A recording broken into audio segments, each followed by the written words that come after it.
we sure could use your help. We want you to join the fight. And guys, I can't do it by myself. I just can't. But I can promise you that I'll do everything I can to protect your freedom.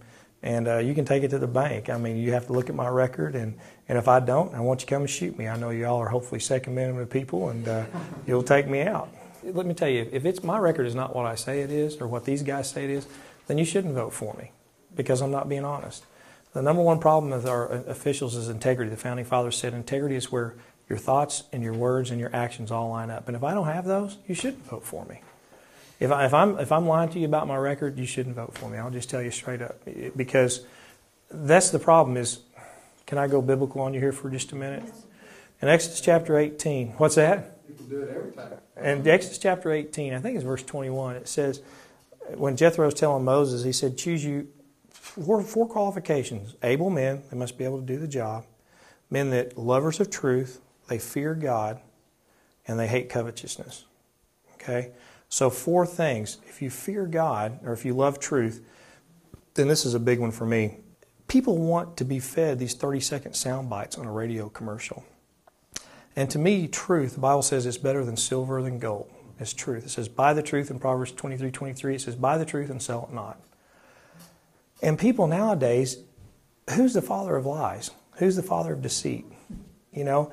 And nowadays, they expect truth to be poured into their ears from a politician in a 30-second sound bite instead of investigating. I'm telling you, if something's that important to me, if it's silver and gold, most people will dig for it. If you're going to buy a car or a house, what do?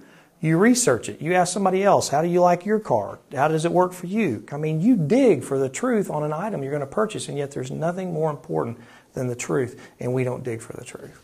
It bugs me. So if you love the truth, you're going to be a person that digs for the truth. If you're a person that fears God, this is one of my favorite ones. We have a country, to me, the politicians, we don't fear God. We can sit there and say, like I told you that story earlier, we can say to somebody, sir, I'm going to be with your bill, and then go tell somebody else I'm not going to be for it. When you fear God, you know everything that you do has a just recompense or reward. You know that one day you're going to stand before God and you're going to give account for what you've just done.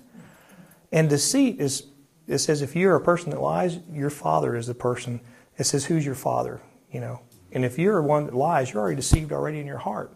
So if you have a fear of God, you're going to know that everything you do has a just recompense of reward. And I can't go around and be duplicitous, tell you one thing and tell somebody something else. Does that make sense? Mm-hmm. Another thing is hate covetousness. How many times in Proverbs 26, 27, 28? I read Proverbs every day and Psalms. Try to go through them at least once. I go through them once a month, just about, since I was probably 11 or 12. I've missed some days here and there, but for the most part, they were written by 2 kings. I figure they understand public policy quite a bit, so maybe that's where I've learned a lot of it. I don't know. My wife too. She was really important. I know. I did not gift you with that. The Lord gave that to you. Did I make up for it there a little bit? So anyway, boy. But anyway, if you hate covetousness, if you hate it, then you're not going to be able to be bribed by these lobbyists. I'm telling you, the pressure of saying, well, don't you want money for your next campaign? These politicians know if they need money for the next campaign, and they know that the people don't contribute. They know the Christians don't contribute. And so I'm sticking my neck out and saying, I'm not getting any special interest money. If they give it to me, I'll take it, but they don't give it to me because they gave it to me on my first election. They came to me and said, aren't you going to support us? I said, no, I can't do that. Aren't you going to do this? No, I can't do that. There's no strings attached. I mean, I'm going to vote to fear the Lord. I'm going to vote to protect your freedom. I'm on your team, not the Republicans' team, not the Democrats' team. I'm on the people's team. I'll just tell you straight up. Now, if those policies line up, then you're going to get benefit from it. I think the Republican platform is the best. It's definitely the best platform if we will just adhere to it. Mm-hmm. But there's something that happens when they get to the D.C. that they start doing what the lobbyists ask them to do. And they don't realize that the corporations are there to further their pockets because they're making money for their corporations, you know.